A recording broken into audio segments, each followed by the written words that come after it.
Всем привет! Сегодня рассмотрим, как определить, от чего идет постукивание, шум в подвеске, и рассмотрим ступичный подшипник.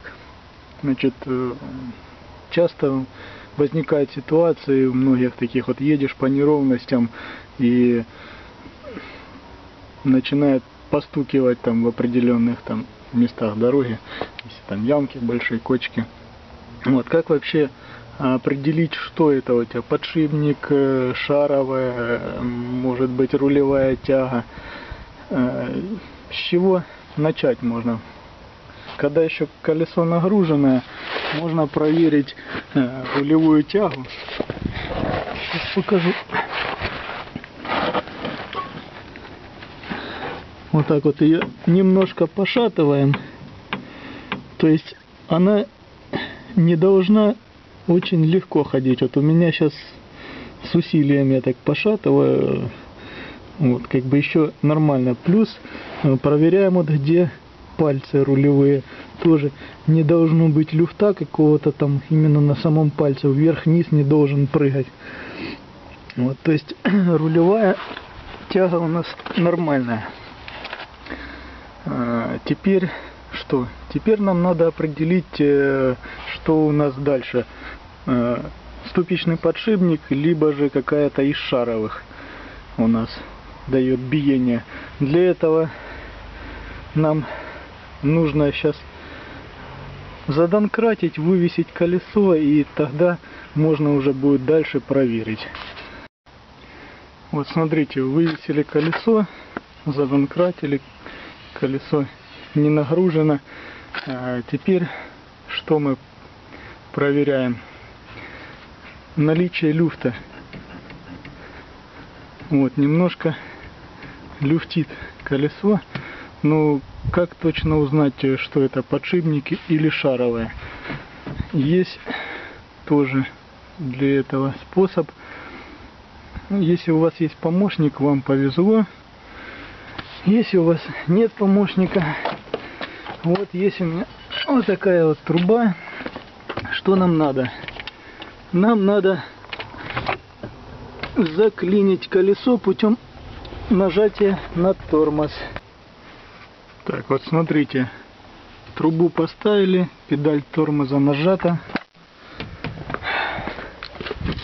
Пробуем колесо, все, колесо не двигается. Теперь опять пробуем на наличие люфта.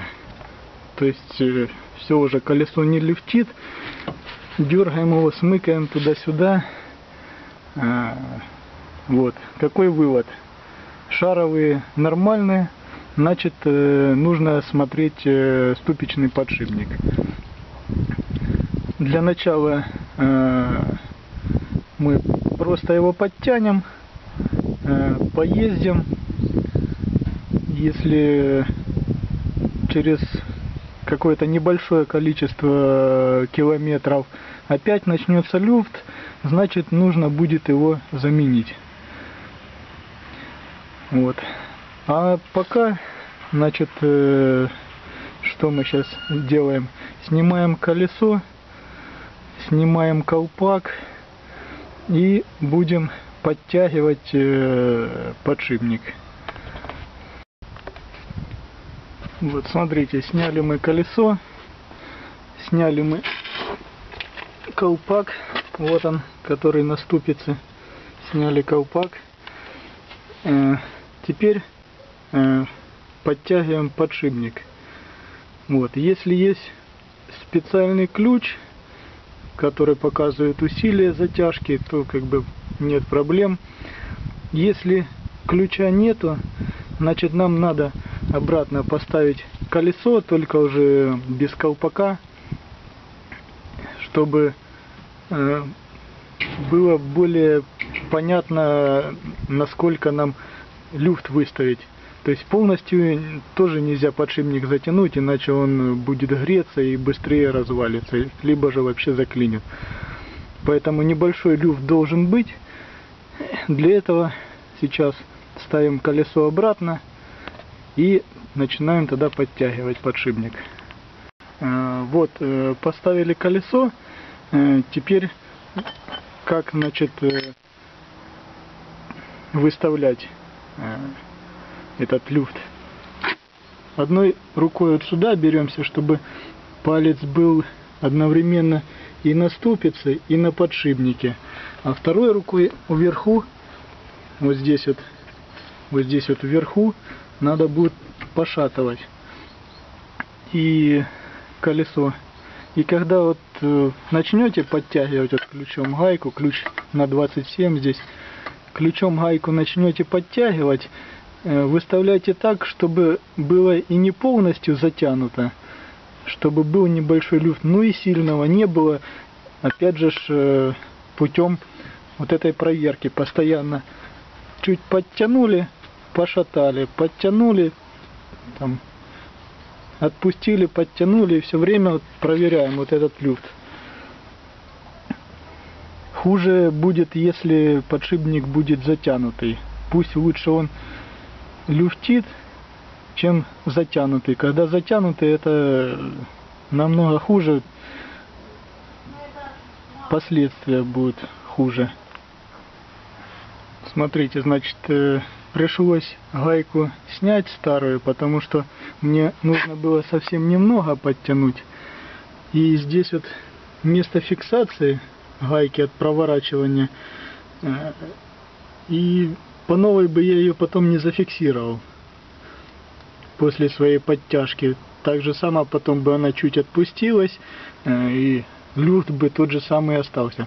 Поэтому старую гайку снял, поставил новую. Вот. И, как я рассказывал, сейчас покажу при затяжке.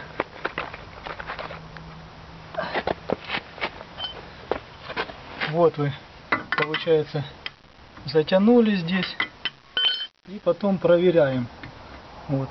Люфт выставили, чтобы он был небольшой. Дальше что делаем? Вот, есть специальное зубило у меня, оно затупленное для таких вещей. Значит, ключ выставляем, придерживаем ногой, чтобы не проворачивалась гайка. И это дело фиксируем гайку, чтобы гайка не проворачивалась.